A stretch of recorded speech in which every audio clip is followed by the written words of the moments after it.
Hi friends, welcome back to my channel. This is Satya from Satya Vlogger. இன்றைக்கி நம்ம பார்க்க போகிற recipe என்னென்னு பார்த்தீங்கன்னா ஹெல்தி அண்ட் டேஸ்டி முருங்கைக்கீரை முட்டை வறுவல் தான். இது வந்து ரொம்பவே ஒரு ஹெல்தியான ஒரு ரெசிபி. அதுக்கப்புறமா கீரை வந்து பிடிக்காதவங்க கூட இந்த மாதிரி செஞ்சு கொடுத்தீங்கன்னா நல்லா சாப்பிடுவாங்க, ரொம்பவே டேஸ்டியாக இருக்கும். ஸோ இதுக்கு வந்து என்னென்ன இன்க்ரீடியன்ட்ஸ்னால், கீரை வந்து 1 கப் நான் எடுத்திருக்கேன். முருங்கைக்கீரை வந்து மஞ்சளும் அதுக்கப்புறம் உப்பு போட்டு 3 டைம் நல்லா வாஷ் பண்ணி எடுத்து வச்சுருக்கேன், க்ளீன் பண்ணி. அதுக்கப்புறமா பெரிய வெங்காயம் நான் எடுத்திருக்கேன். உங்களுக்கு சின்ன வெங்காயம் வேணால் நீங்கள் சின்ன வெங்காயம் கூட யூஸ் பண்ணிக்கலாம். பெரிய வெங்காயம் 1 ஸ்லைஸ் பண்ணி எடுத்துக்கோங்க. பூண்டு வந்து ஒரு 10 பல் பூண்டு, இஞ்சி வந்து 1 இன்ச் இஞ்சி வந்து நல்லா கட் பண்ணி எடுத்து வச்சுருக்கேன். சில்லிஸ் வந்து 2 க்ரீன் அண்ட் ரெட் எடுத்திருக்கேன். எக்கு வந்து 1 எக் எடுத்திருக்கேன். 1 கப் கீரைக்கு 1 எக் வந்து கரெக்டாக இருக்கும். அப்புறம் கறி லீவ்ஸ் கொஞ்சம் எடுத்துக்கோங்க. அதுக்கப்புறமா கோகனட் வந்து நல்லா கிரேட் பண்ண கோகனட் வந்து 2 டேபிள் ஸ்பூன் கோகனட் வந்து எடுத்துக்கோங்க. இதெல்லாமே 1 கப் கீரைக்கு ஆன அளவு.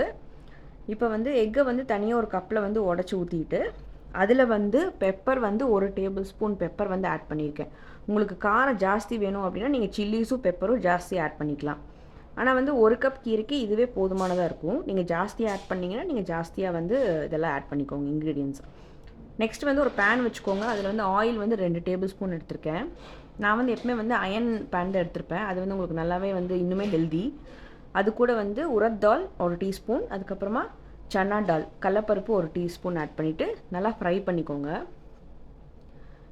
அதுக்கப்புறமா சீரகம் வந்து ஒரு 1/4 டீஸ்பூன் சீரகம் வந்து ஆட் பண்ணியிருக்கேன்.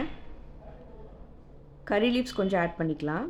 இது எல்லாமே நல்லா ஃப்ரை ஆனதுக்கப்புறமா நம்மளோட வெங்காயம், பூண்டு, இஞ்சி, மிளகா எல்லாத்தையுமே ஒட்டுக்கா வந்து ஆட் பண்ணிவிட்டு நல்லா வந்து ஃப்ரை பண்ணிக்கோங்க.